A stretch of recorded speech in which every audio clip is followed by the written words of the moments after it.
Okay, sa mga hindi nakakaalam, si Tatay Badong ay sikat na veteranong radiocaster, political analyst. Iba kasi meaning ng papogi kaysa sa pogi. Hindi ko po kayo binibigyan ng yung pagpapapogi po. Wala po akong problema. Pero isa lang po ang sinasabi ko lagi. Bago kayo magbigay ng negative reaction, panoorin nyo. Di ba? Ako nga, pinagtsatsagaan kong panoorin si Auntie Claire bago ko banatan eh. Pwede mo bang banatan yung tao na hindi mo napapanood? Pakinggan mo muna yung sinasabi bago ka bumanat. Kasi nagsasalita eh. Yun lang po yun. Hindi yung pamagat. Bakit nyo po problemahin yung pamagat? Di ba dapat lalo nga kayo mag-interesado? Bakit kaya sinabi ni Badong na papogi lang si Yorme? Dapat mas lalong na-encourage yung curiosity nyo. Kung curious kayo, kasi may mga tao naman na ang purpose lang nila magalit sa mundo eh. Next President Sara Duterte 28. Mga kulang sa aruga, mga ngagba. Di na-incubator kulang sa buwan. Next President. Yan. Kabadong, sabi po ng friend ko na taga Sapoto. One day lang daw yung 20 pesos na bigas. Tapos nagsara na. Nagsara na yung tindahan. Hindi rin daw nakakapasok sa loob ng palengke nung nandun si Bangag. Siyempre, normal po yun na hindi lahat makakapasok. Presidente yun. Pero isang araw lang. Kaya nga sabi ko, puntahan nyo eh. Di ba? Sa Sapote. Kung totoong meron eh. Clickbait sa pamagat ni Sir Bado. Hindi po clickbait yun. Talagang nagpapapogi silang dalawa. Ang problema, yung isa, papogi lang na literal. Yung isa na pumupogi sa kanyang pagpapapogi. Tatay Badong, tanong, bakit yung mga galit na galit kay Tatay Digong magkamuka? Si Conti, si Shell, si Dilema. Hindi naman magkakamuka, lalayo naman. Pwede mo sabihin na pare-parehong hindi kagwapuhan. Hindi kagandahang mga tao. Na-late ako nagising, magkaiba kasi tayo ng oras, Kabadong from Spain. TY sa pakape. Boss Bats, bakit billion cost ng droga ang kusang lumalanding sa checkpoint at lumulutang sa dagat sa panahon ngayon? Dalawa po yung ko riyan, yung sagot ko. Una, sa sobrang dami ng droga. Wala na pong pakialam yung mga drug lord na mahuli man yan, marami pa naman tayo. 'Di ba? Madaling maipasok, no? Kung nahuli man, ang haba ng Pilipinas, baka naipasok nila sa iba. Ikalawa, pwede naman na yan ay lang talaga, no? Sabi nga natin, papogi. Kasi ang hirap pong paniwalaan na bilyon-bilyong halaga na wala po man lang kahit isang tao nagpapatakbo. Wala. Imposible. Kahit hindi natin alam yung galawan ng mga kriminal, nanonood naman tayo siguro ng mga pelikula. At sa mga pelikula, talagang uubusin yung lahi mo sa pamamagitan lang ng mga 5 kilong droga, di ba? Ito, tone-tonelada eh. Kaya kayo na maghusga. Huwag kayong maghusga kay BP Sara. May pera ka pag mag-president sa 28, yari kayo. Hindi ko maintindihan yung huwag kayong maghusga. Next president, paulit-ulit ka naman, Loreto. Tama na, isa lang.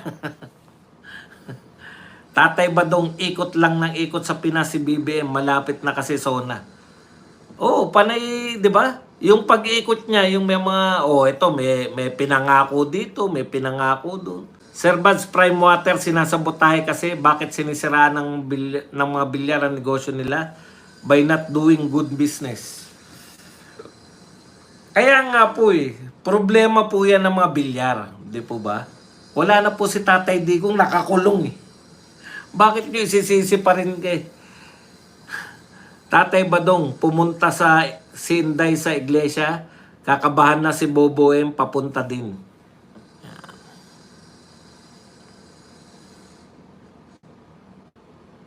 Yung mga mangingisda, sa hirap ng buhay sa tingin nyo, isosurrender yan sila na mismo ang magbenta para magkapera.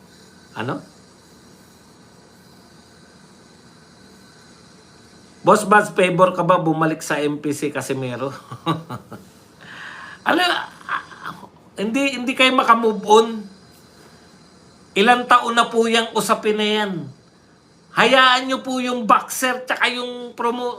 Wala na ba kayong ibang may topic kay Casimero kundi yung pagbabalik niya lang sa MP? Si Manny Pacquiao po, paalala ko lang po sa inyo. Si Manny Pacquiao mismo, yung pangalang MP mismo, Manny Pacquiao yun eh. Nakailang promoter po yan. Maniwala kayo sa akin. Hindi si Bob Arrow mang kaisa-isang promoter niyan. Ang daming promoter ni Manny Pacquiao. Wala po tayo naging usapin. Kasi noong araw, fans kami ng boxing. Fans kami ng mga boksingero. Hindi nga namin alam kung anong mga promotion ng mga pinaglalahukan ng mga yan. Basta, pag may laban yung paborito namin boxer, pinanonood namin. Alam nyo kung saan nagsimula yung ganyang mga katanungan nyo? Kasi naging chismis vlogger na kayo, fans. Vlogger, chismis vlogger na yung hinahangaan nyo. Hindi na po yung mga boksingero. Di ba? Tama ko, hindi. Alam nyo ba yung mga hinahangaan namin mga boksingero? Rolando Navarrete. Literal yun na convict. Literal po yun na. Sa inyo po siya, nayabangan lang kayo. Ang yabang ni Casimero, ang yabang. Yun lang. Yung mga hinahangaan namin, mga kriminal talaga eh. Masyado kayong anong tawag doon, yung, hindi ko maintindihan. Mga paimbabaw kayo lahat. Nayabangan kayo kay Casimero dahil ganun. Angas ng Pinas nga, alangan namang, po, maraming salamat po. Tatawagin ko bang angas ng Pinas yan kung, salamat po na maraming salamat. Kaya nga angas ng Pinas dahil umaangas eh. Hindi maintindihan po. Hanggang ngayon, babalik ba? Kasi matagal na gumugol sa isip ko yan eh. Matagal na gumugol sa isip ko yan. Naalala ko. Bawasan mo kasi yung pagkukulong sa kwarto. Mag-move on ka na. Di ka naman kaano-ano ng mga yan. Nagbo-box. Yan yung problema pag yung mga fans nakialam na sa buhay. Nakikialam na kayo sa buhay, fans lang tayo eh. Baka nga hindi nyo pa nakikita ng personal si Cuadro Alas kung makialam kayo sa buhay. Huwag nyo pakialaman yung mga buhay ng mga tao. Kaya nyo sila kung saan sila masaya. Suportahan nyo. Kung ayaw nyo siyang suportahan, huwag. Tapos. Di ba? Ba't yung pinoproblema? Babalik ba? Kung hindi bumalik. Kung magretiro na. Ano nang mangyari sa inyo? 3 division world champion pa rin siya. Si Navarrete, convicted yun. Galing kulungan yun, nag-champion. Hinangaan namin yun, hindi dahil sa mga kwento sa buhay niya, kundi dahil sa husay niya sa taas ng ring. Ganun po kayo kung totoong boksingero, kung totoo kayong fans ng boxing, ganun lang po ang pagtrato dyan sa mga... Si Tyson ba, sa tingin nyo ba, mabait na tao yun? Sa ring nga, nangain ng kumagat nga ng... Ayusin nyo po, hindi kayo bagay sa boxing. Pag ganyan po ang mga fans ng boxing ngayon, wala, hindi kayo bagay. Alam niyo yung ibig ko sabihin, hindi kayo bagay na maging fan ng boxing dahil yung mga boksingero po, nariyan po ang mga lahat ng uri ng nilalang. Yung mga hinahangaan po dyan, yung mga pinakamatitigas, mga nakulong, walang pakialam ang tao, ang gusto lang nila makapagsuntukan. Nakuha nyo? Paulit-ulit, ayaw niya sabi mo kung babalik. Kala mo nabalatuhan ba kayo?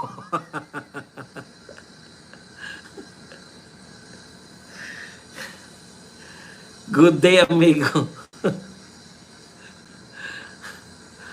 Pucha, buti pa nga ako nabigyan ng Nike ni. Good afternoon from Pagandian City with love.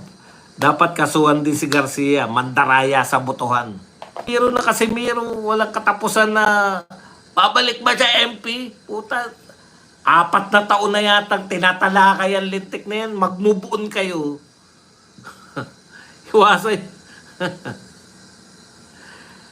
Narito kami sa politics. Yung balita kahapon, panis na ngayon. Pucha kayong mga fans ng boxing, 4 na taon na nating tinatalakay. Hanggang ngayon ako pa rin na sumira.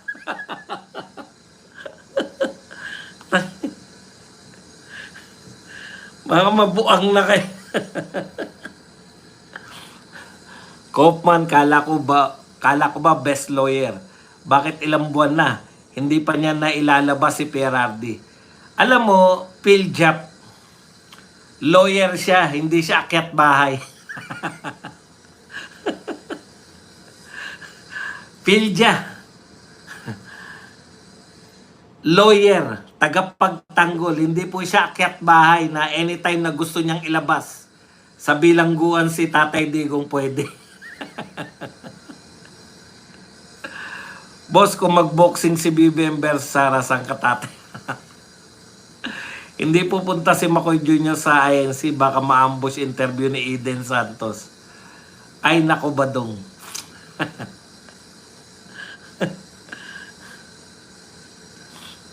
Normalan lang, gawin nyo lang normal ang buhay nyo. Masarap po kasama si Cuadro Alas, baka kaala nyo.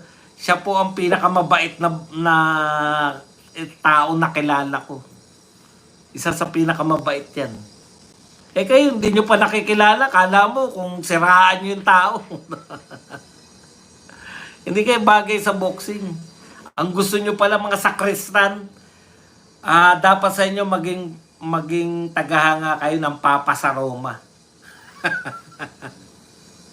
Great pretender, hypocrite. Sara Duterte Carpio ako. Pag nagboxing sila, Duterte support. Good news lang ang sabi niya. Sabi hindi na daw maintenance si Perardi. Ano hindi daw nag-maintenance si Perardi. Mas good news kung lalaya na, bagal ni Kaufman. Si BBM pambansang singhot. Hayaan mo na boxing, boss Baz, walang viewers doon. Nagustuhan ko lang boxing ng sikat pa si Pacquiao, yun lang. Tatay Badong, sabi ni legal wife Elizabeth, kawawa si Tatay Digong, butot balat na daw. Boss Badong, isa ka daw sa sumira sa karera. Oo na, umaamin na ako. Isa na. Yung ba gusto niyo marinig sa akin? Na-kesyo advisor ako. Ang taas ng tingin, pasensya na po kayo sa politics ha. Mataas po tingin nila sa akin. Akala nila may papel talaga ako sa karir ni ano. Kasi yung mga tao dyan, madikit lang minsan kay Casimiro. Akala nila may papel na sila sa karir. World champion na po yan nung nakilala ko. Diyan ako natatawa sa adlib mo. Ako na pa, biglang ako na nasumira sa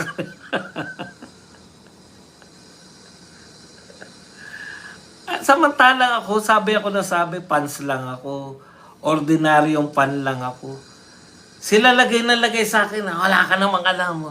Sinabi ko bang boksingero ko? So, sa inyo po mag-analyze at mag-explain about politics. Wala pa po akong matanong. Na-explain nyo na po. Salute po sa inyo, Boss Badong. O, kita nyo na. Lahat ng gusto niyang malaman, nasabi ko na. Kaya wala na siyang matanong. Boss ba si Jason? Kuya Lods, mabait rin po ba? Oo, mabait sila. Mabait talaga sila. Kuya Badong, ano masasabi mo sa anomalya raw sa Manila City Hall ng panahon ni Lacuna? Ano po ako eh. Hindi ko po alam kung ano yung mga sinasabi nyo. Hindi naman po ako taga Maynila. Unfair po yan sa mga taga Maynila na magsalita ako rito. Yung pong komento ko kay Yorme, nakita ko po eh. Kabisado ko yung Divisoria, kabisado ko yung Plaza Miranda. Kabisado ko po yung Recto. Tandaan po ninyo, lahat ng t-shirt ko galing ng Divisoria. Bumibili ako dyan, bulto-bulto. 2 dosena. Pag namili ako ng t-shirt, 2 dosena. Kasi walang kasya sa akin sa mga department store eh. Bibihira po yung mga malalaking t-shirt. Kaya dyan po ako sa Divisoria. Okay? Kaya kung ano available na t-shirt sa 3XL at 4XL, binibili ko na yan. O, kaya alam ko po yung Divisoria. Ha? Marumi Yun lang po. Pero yung anomalya, wala tayo alam dyan. O, hindi naman tayo taga Maynila. Good PM, sir. Si Soto sabi niya hindi daw siya tatanggap ng sweldo. Bigay daw niya sa mga estudyante. Baka may... Tatay Badong, sino ba yung Casimiro Jason at MP Promotion Sports ba yun? Opo. Boss, dati laglag bala lang sa airport. Ngayon, paggawaan na ng bala. Oo nga eh. Balak nilang maging tagagawa tayo ng bala rito. Yun na siguro yung foreign investment.